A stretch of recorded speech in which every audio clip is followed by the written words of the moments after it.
예수님께서 율법사의 질문을 받으시고 어느 계명이 크냐는 그 질문에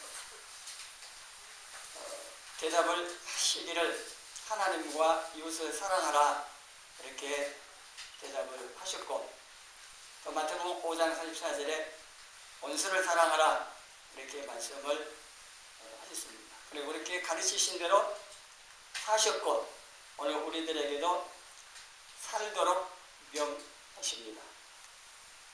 원수를 사랑하라 되던가요? 원수 같은 사람 아니더라도 함께 살아가는 우리 가족들, 성도들 사이에 조그마한 감정적인 일로 용납이 잘 안 되는 경우도 많은데, 원수 같은 사람, 또 원수 같은 사람이라는 좀 그렇지만은 힘들게 하는 그 사람들을 용서하고 사랑하고 하는 게 어렵다고 하는 것을 알 겁니다. 내 힘으로 하면 안 되는 건데요. 그럼 어떻게 원수를 사랑할 수 있을까? 이것을 오늘 다윗을 통하여서 말씀을 읽겠습니다. 다윗은 하나님을 경외함으로 원수를 사랑했습니다. 이 원수는 이제 사울입니다. 사울은 다윗을 죽이려고 군대를 동원해서 한두 번도 아니고 계속해서 쫓아다닙니다. 근데 잡을 수가 없었습니다. 왜 잡을 수가 없었을까요? 왕이 군대를 동원해서 다윗을 잡는데 그 나라 안에 있는 잡을 수가 없었습니다. 그건 하나님께서 허락하시지 않았기 때문입니다. 다윗을 통해서 하나님께서 계획하신 바가 있는데, 다윗을 사울에게 잡혀서 죽도록 내버려 두실 리가 없습니다. 사울이 아무리 잡으려고 해도 잡을 수가 없었습니다. 오히려 다윗이 사울을 죽일 수 있는 기회가 2번이나 있었습니다. 오늘 본문에 나와 있는 게 한 번, 첫 번째 기회입니다. 동물 속에 다윗과 함께 사람들이 숨어 있었는데, 사울 왕이 용변이 급했던지 혼자 굴 속으로 들어와서 용변을 부릅니다. 아무런 자기를 보호할 수 있는 준비가 없는 겁니다. 무방비 상태에 그냥 거하게 용변을 벗고 있는데, 그 속에 있었던 다윗과 함께한 사람들, 그 도와드려 할 수 있는 함께한 사람들 가운데 아마 그랬을 겁니다. 하나님께서 내가 원수를 내 손에 넘기느니 내 생각이 좋은 대로 그에게 행하라 하시더니 이것이 바로 그날입니다. 이 기회를 놓치지 마시고 사울을 죽입시다. 그렇게 말하는 사람들이 있었을 겁니다. 다윗은 가만히 있어도 자기 부하들이 그냥 죽이겠다고 막 해서 가만히 놔둬도 사울을 죽일 수 있습니다. 근데 다윗이 사울의 옷자락, 겉옷자락을 모르게 피합니다. 그리고 자기 사람들에게 사울을 해치지 못하도록 금합니다. 그러면서 뭐라고 하면서 그랬냐, 여기 보면은 그는 사울은 여호와의 기름 부음을 받은 자가 됩니다.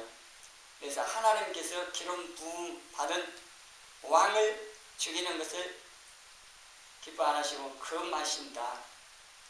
그래서 다윗을 죽이자고 하는 사람들은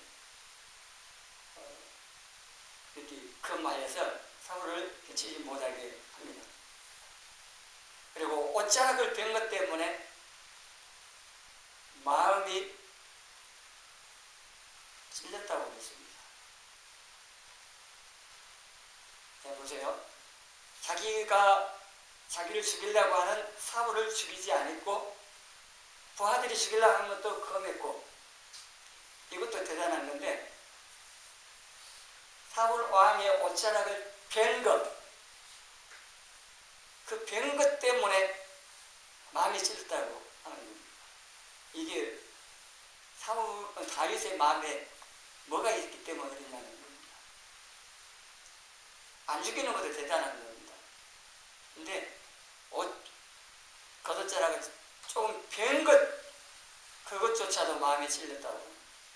이거는 사울 왕보다도 하나님을 더 두려워했기 때문에 이게 경외라고 합니다. 왜냐하면 하나님께서 기름 부은 왕인데, 그 왕을 해야 한다는 것은 그 세운 하나님을 해야 하는, 대적하는 것이 되기 때문에 사울 왕보다는 하나님을 두려워합니다. 하나님을 더 경외하는 마음이 있었기 때문에 자신도 부하들도 사울을 해하지 못하게, 그리고 마음에 벌써 이 옷을 딱 비었을 때 찔림을 받을 정도로 다윗은 하나님 앞에서 그런 경외심을 가지고 하나님이 어떻게 생각하실까에 대한 이런 마음이 해하려고 하는 이것을 제어할 수 있게 한 겁니다. 하나님을 경외하는 마음이 있을 때에 이게 가능한 겁니다. 하나님을 두려워할 줄 아는. 근데 이게 한 번 있는 게 아니라 두 번째가 또 나오는데 26장에 나옵니다. 26장에 보면은요, 12절에 보면은, 자, 다윗이 아비새하고 가가지고요, 사울 가운데 있고 나머지는 주변에 두루는 다 자고 있어요. 여기 특이하게 보시면은 12절 뒷부분 보면은 여호와께서 그들에게 깊이 잠들게 하셨으므로 그들이 다 잠들어 있었기 때문에 다윗과 아비새가 와가지고 사울의 창과 물병을 가지고 떠나가도 보거나 눈치채거나 깨어있는 사람이 아무도 없었습니다. 이 모습을 보면 하나님께서 다윗이 어떻게 하는가 보시는 것 같습니다. 그리고 생각 안 하십니다. 하나님께서 잠들게 하셨기 때문에 그 안에도 뭐 깊이 잠들면 와서 자기를 죽여도 모를 정도로 깊이 잠드는 뭐 그런 경우도 있는데, 하나님이 잠들게 하셨으니 뭐 깊이 잠드는 겁니다.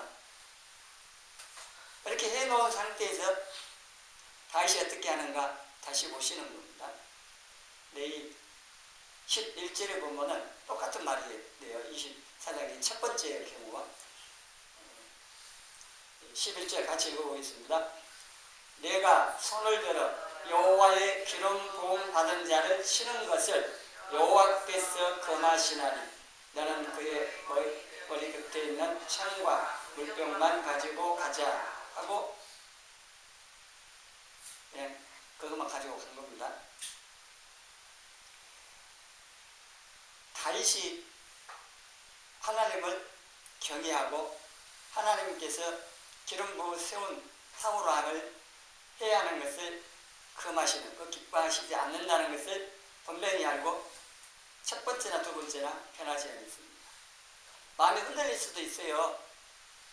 첫 번째는 내가 하나님께서 금하신 거 안 해야지 할 수도 있는데, 두 번째는 또 다를 수 있습니다. 세 번째는 달라질 수 있어요.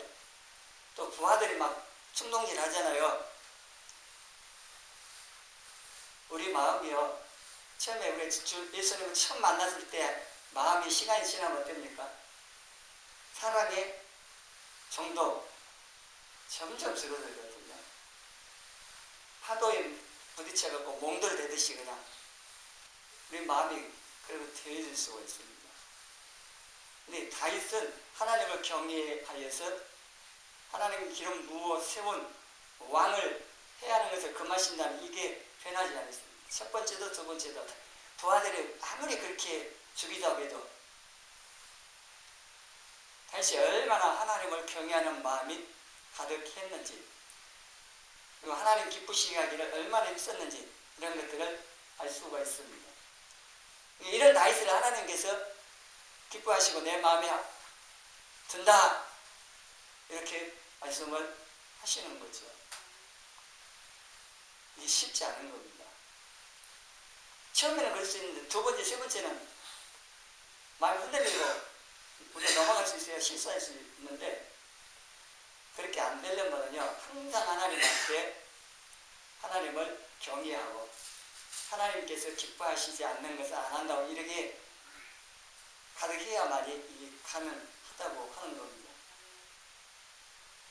그래서 다윗은 하나님을 경외함으로 원수를 죽이려는 마음, 또 죽이자고 하는 부하들 다 제어하고 하나님 기름 부어 세운 사울을 해야지 않았습니다. 원수이기도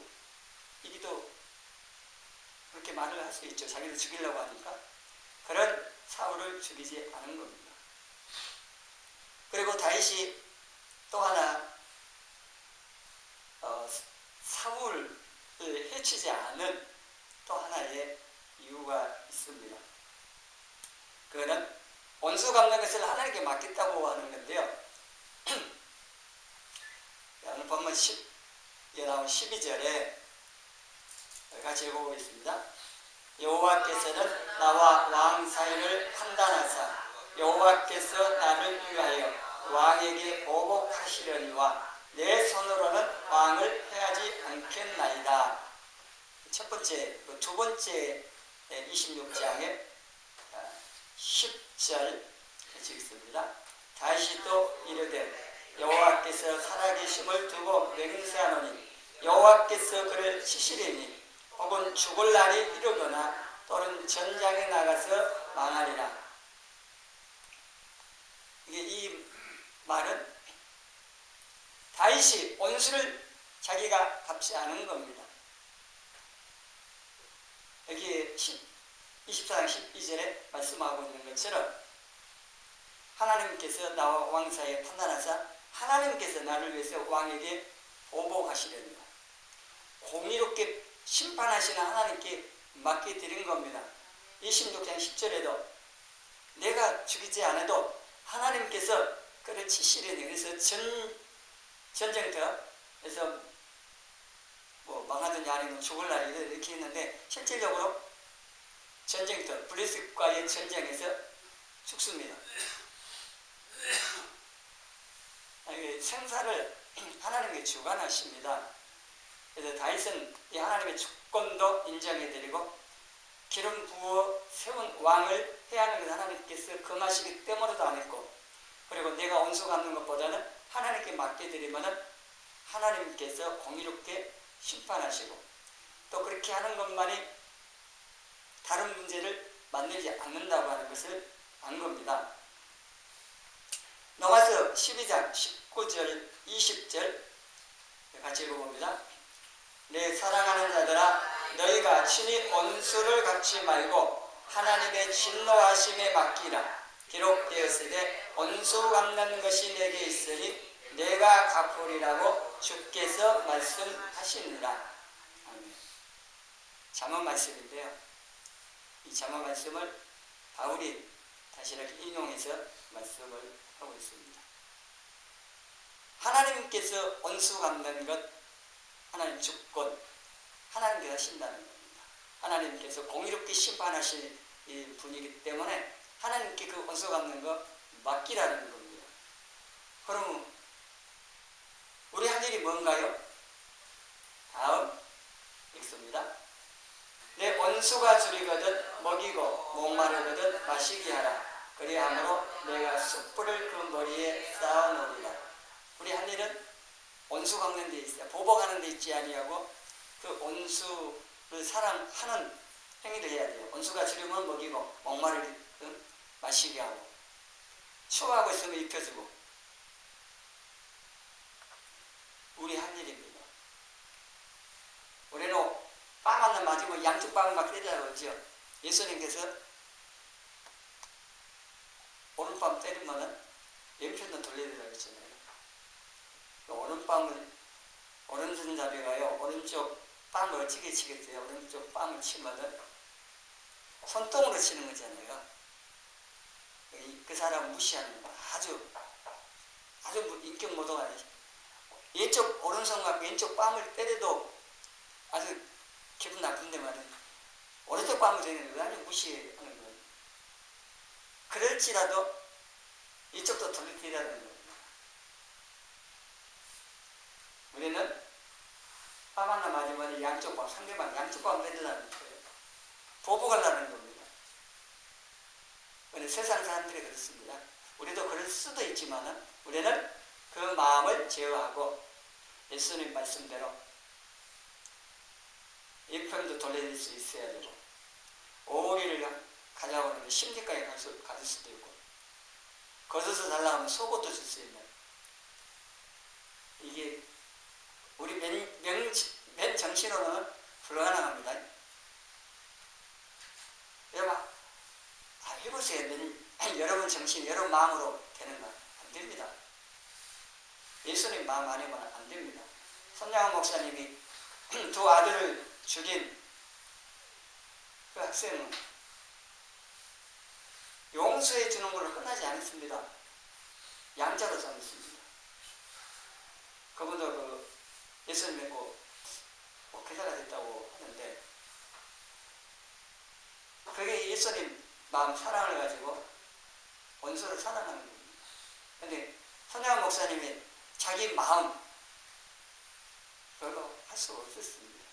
얼마나 많은 기도를 통하여서 은혜를 힘내봤겠는가, 예수님의 마음으로 충만해졌겠냐 하는 것을 생각을 해보셔야죠.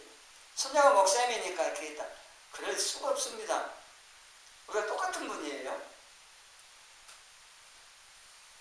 바울은 그럴 수 있었다. 아닙니다. 똑같아요. 야고보서에 나온 것처럼 엘리야는 우리와 같은 성정을, 그러니까 우리가 똑같은 사람이래요. 그런데 비를 오지 않도록 기도했더니 3년 6개월 안 왔다가 다시 비 내리기를 기도했더니 비가 왔다. 똑같은데 하면서 그 얘기를 해요. 이게 특별한 게 아니라는 겁니다. 특별한 사람이 아니고 우리가 같은데 그게 가능했다고 하는 것을 기록하여 우리에게 주신 것은 우리도 할 수 있다고 하는 걸 보여주고, 그러면 그분들이 어떻게 그렇게 할 수 있었는가를 우리가 알아야 되겠죠. 성경을 통해서 그걸 알면 되는 겁니다. 그래서 원수를 사랑하라고 하는 이것도 어떻게 가능하냐는 겁니다. 예수님께서도 베드로전서 2장에 보니까 욕을 당하시되 맞되 욕하지 아니하시고 고난을 받으시되 유혹하지 아니하시고 오직 공의로 심판하시는 이에게 부탁한 게 하나님께 맡겨드렸다는 겁니다. 십자가에 자기를 못 박고 조롱하고 하는 그 사람들, 예수님께서 힘이 없어 당하는 게 아닙니다. 그냥 천사 명하여서 저들 한번 혼내주라고 하면은 많은 천사도 할 필요 없어요. 한 천사만 불러도 돼요. 아수르 군대 18만 5천 명을 한 천사 가서 밤새 다 죽여버렸습니다. 한순간에. 그런데 뭔 능력이 없어 그런 게 절거 아닙니다. 예수님 하나님의 뜻을 이루어야 하셨고, 그리고 거기에 대한 모든 심판은 그냥 공의로 심판하신 하나님께 맡기고, 예수님은 하나님의 뜻을 온전히 이루기 위해서 그냥 아무런 힘 없는 사람처럼, 양털 깎는 사람 앞에 그 양처럼 하신 겁니다. 마태복음 5장 44절 같이 읽습니다. 나는 너희에게 이르노니 너희 원수를 사랑하며 너희를 핍박하는 이를 위하여 기도하라. 이 마태복음 5장부터 7장까지 상상성입니다. 예수님 믿고 구원받고 천국 휴면된 사람들의 하나의 삶의 현장도 그 법입니다. 법인데 이걸 어떻게 지킬 수 있을까? 예수님께서 내 마음에 충만할 때, 나를 다스려 주시고 내가 거기에 순종할 때만 가능합니다. 천국 된 사람만이 천국의 삶을 살 수 있고 천국 사람이 살 수 있는 산상수훈의 그 말씀을 살 수 있는데 그 천국 된다고 하는 것은요 예수님 내가 모시고 다스림을 받는 걸 말합니다. 천국 자체가 하나님께 다스리는 것을 말을 하기 때문에 예수님의 다스림을 받고 순종할 때에만 원수를 사랑할 수가 있습니다.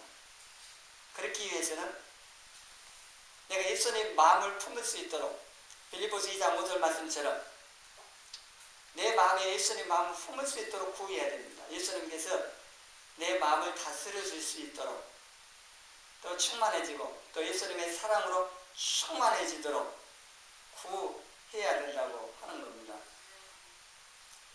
그렇지 않고서는 우리 힘으로는 안 됩니다. 그래서 하나님을 다이치 하나님을 경외함으로 그랬던 것처럼 내 마음 가운데 하나님을 경외하는 마음을 부어주시도록 오늘날 성도들의 성도라니까요. 이것도 다시 말씀을 드리는데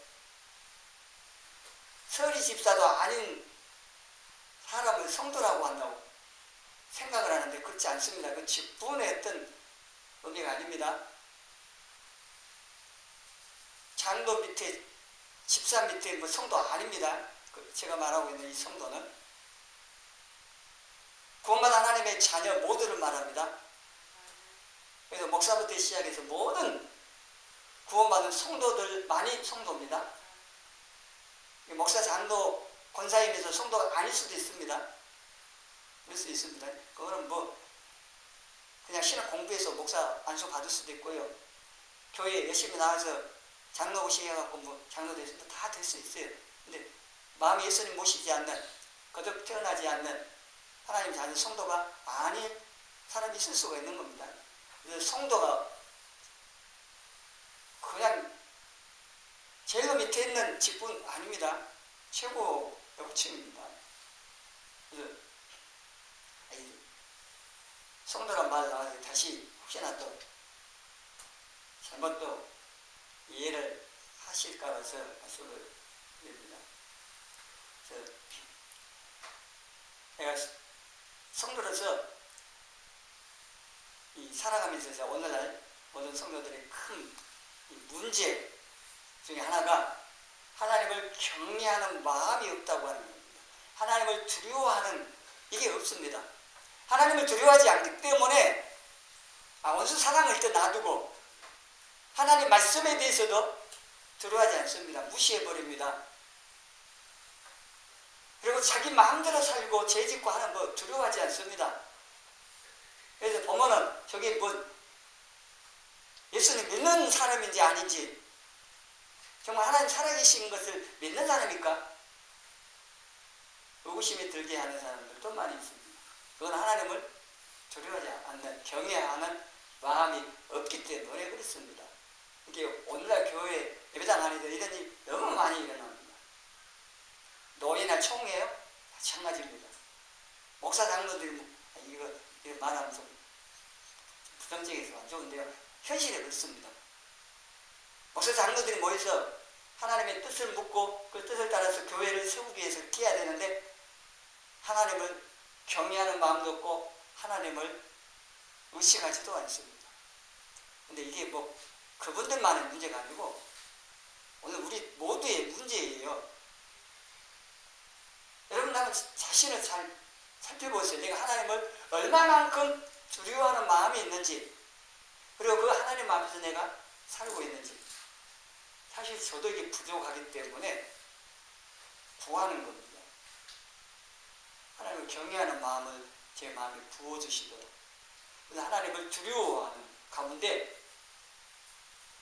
벌 받을까 봐서 그거 두려워하고 무서워 그런 차원이 아닙니다. 하나님을 하나님으로 알고 인정하고 그 하나님의 사랑의 반응을 보여서 내가 하나님을 마땅히 두려워할 분으로 경외해야 할 분으로 경외하는 이 경외심을 가져야 하는 겁니다. 이 하나님을 경외하는 마음이 있고 하나님 앞에 살아야만이 죄 짓는 것 두려워 멀리합니다. 원수 사랑하는 것 가능해집니다. 하나님 말씀 순종하는 게 다 가능합니다. 근데 이 하나님 경외하는 마음 없으면은요, 하나님 말씀 듣는 것조차도 소홀히 하기 때문에, 이게 출발부터 안 돼버리기 때문에 말씀 순종한다, 말씀에서 명하고 있는 것, 그 행한다, 안 되는 겁니다. 그러니 원수 사랑한다, 말도 안 되는 얘기가 돼버립니다. 그러니까 하나님을 경외하고, 그 다음에 내 마음 가운데 하나님의 사랑으로 충만해야 됩니다. 예수님으로 충만해. 그걸 안 하면 불가능합니다. 이것도. 사랑이 없는데 어떻게 사랑을 하겠습니까? 그래서 이것도 구해야 됩니다. 로마서 5장 5절에 성령으로 말미암아서 우리 마음 가운데 하나님의 사랑을 부음받았다고 했습니다. 구해야 됩니다. 없으니까 사랑을 달라고 돈 주세요, 돈 주세요 구하겠지만은요, 그것보다 더 많이 하나님의 사랑을 깨닫고 하나님의 사랑으로 충만해지도록 구하시라는 겁니다. 그래서 내 마음 가운데 하나님의 사랑 충만해지면, 하나님 나를 어떻게 사랑하셨는지, 예수님 안에서 나를 얼마만큼 사랑하여 내 죄를 용서했는지, 이런 걸 깨달아야 되는 거고, 그리고 그 하나님의 사랑으로 내 마음이 가득해지면은 원수보다 더한 사람도 사랑할 수 있습니다. 근데 이 하나님의 사랑도 못 깨닫고 하나님 사랑도 내 마음에 없기 때문에 원수 사랑하라고 예수님 명하셔서 사랑하기는 해야 되는데 내 힘으로 안 되는데요. 안 됩니다. 미워하는 게 더 쉽지 원수를 용서하고 이게 어렵습니다. 이 말씀에 순종하려면 내 마음과 하나님을 경외하는 마음과 하나님의 사랑으로 충만해지고 예수님의 마음을 충만히 내가 품을 수 있도록 기도를 해야 됩니다. 마태복음 18장의 비유를 통해서 용서, 베드로가 예수님께 형제가 나한테 잘못하면 일곱 번까지 용서할까요? 있어요. 3번까지 용서 보통 하라고 가르치는데 7번이면 대단하게. 그런데 예수님 대답은 이런 것이 7번까지라고. 490번도 숫자적인 게 아니라 계속 용서하라는 얘기입니다. 하루에 몇 번이든 간에 와서 잘못했다고 하면 용서해 주라고 하셨습니다. 이 1만 달란트 100달러의 비유를 통해서 이게 이미 설명한 거기 때문에 다시 설명할 거 없습니다. 여기 마태복음 18장 33절 이하의 말씀을 같이 읽어보겠습니다. 내가 너를 불쌍히 여긴 것 같이 너도 내 동료를 불쌍히 여기니 마땅하지 아니하냐 하고, 너희가 각각 마음으로부터 형제를 용서하지 아니하면 나의 하늘 아버지께서도 너희에게 이와 같이 하시리라. 아멘. 하나님께서 나의 모든 죄를 용서하셨습니다. 그러면 다른 사람이 나에게 잘못한 그 조그마한 것 용서하는 게 마땅하다는 겁니다. 1만 달란트는요 20만 년 품삯입니다. 불가능한 거죠. 20만 년 살도 못하지 뭐. 1만 달란트. 근데 100달러는요 100일의 품삯입니다. 100일의 품삯도 뭐 적지 않은 돈이겠죠. 그러나 20만 년의 품삯을, 아니 60만 내일입니다. 쉽게 말하면 60만 내일. 내가 60만 원 빚 안 갚아도 된다고 됐어요. 기분 좋게 나오다가 나한테 이런 빚진 사람 만났으면 어때요? 그 기분 좋게 그냥 1원 안 받아도 되잖아요. 근데 그 1원 갚으라고 한 겁니다. 그러면서 이 말씀을 한 거예요. 여기에 마음 중심으로입니다. 그냥 용서하는 척이 아니고 마음 중심으로, 마음으로부터 용서하라고 하시는 겁니다. 사실 모든 게 마음부터 시작되는 거니까요. 많이 용서 안 되면은요 다음에 또 갚아 이렇게 나오는 겁니다. 다음에 기분 안 좋으면은 여자들이 좀 그런 경향이 있으려고 그러는데 용서해준다 해놓고 다시 다 끄집어내갖고 잘못한 거, 이거 곤란한 겁니다. 이거 용서 안 하는 겁니다. 하나님께 용서해놓고 그렇게 안 하십니다. 아주 잊어버리십니다. 그래서 마음에서부터 용서해야 되는데 그거는요 잊어버리는 겁니다. 용서. 근데 잘못 안 했다는데 그 용서 그것도 아닙니다. 그 사람이 죄를 잘못하면서 인정하고 용서해달라고 했을 때 이제 용서가 다 잊어버리는 거예요. 그래서 마음에서부터. 근데 이거는 그렇게 하는 것이 마땅하다. 왜냐하면 하나님께서 예수님 안에서 나에게 해주셨기 때문에. 에베소 4장 32절 같이 읽습니다. 서로 친절하게 하며 불쌍히 여기며 서로 용서하기를 하나님이 그리스도 안에서 너희를 용서하심과 같이 하라. 하나님께서 예수님 안에서 나를 용서하심과 같이 하래요. 모든 죄 용서해 주셨잖아요. 크고 작은 것들은 다 용서해. 마찬가지야. 마땅히 용서해 주고 사랑하는 것 마땅하다고 말씀하십니다. 그리고 베드로전서 3장 8절 9절 말씀 같이 읽습니다. 마지막으로 말하노니 너희가 다 마음을 같이하여 동정하며 형제를 사랑하며 불쌍히 여기며 겸손하며 악을 악으로 욕을 욕으로 갚지 말고 도리어 복을 빌라. 이를 위하여 너희가 부르심을 받았으니 이는 복을 이어받게 하려 하심이라. 아멘. 마지막 때에 사는 성도들이 이렇게 살아야 됩니다. 이렇게 악을 악으로 욕을 욕으로 갚지 않고 도리어 사랑으로 복을 빌어주라. 이렇게 살도록 부르심을 받을 때요. 목적은 복을 받도록 하기 위해서. 이 복은 뭐 육신적인 그런 복 그것만 아닙니다. 우리가 하나님 나라 가고 천국 가가지고 저렇게 보상 받을 수 있도록 이렇게 살라고 명하시는 겁니다. 우리가 어렵게 힘들게 하기 위해서 명하신 것이 아니고. 근데 이렇게 살려면은 우리 힘으로 안 되잖아요. 그래서 우리가 필요해서 기도를 하라고 한 겁니다. 우리가 원수와 나를 괴롭히는 모든 사람들을 감정적으로 바라보고 대하면은요, 살아날 수가 없습니다. 내가 용서받았으니 용서해주고 사랑해야 할 대상으로 봐야, 그리고 기도를 통해 그렇게 사랑할 수 있는 은혜와 능력을 구해서 그걸 힘입어서 정말 용서해주고 사람으로 축복해줄 수 있는 데까지 나아가는. 그래서 우리가 예수님을 닮아가고 사람들에게 예수님을 보여주고 또 예수님 앞에 섰을 때 잘했다고 칭찬을 받을 수 있는 저와 여러분의 신앙생활 되시기를 주님의 이름으로 축원합니다.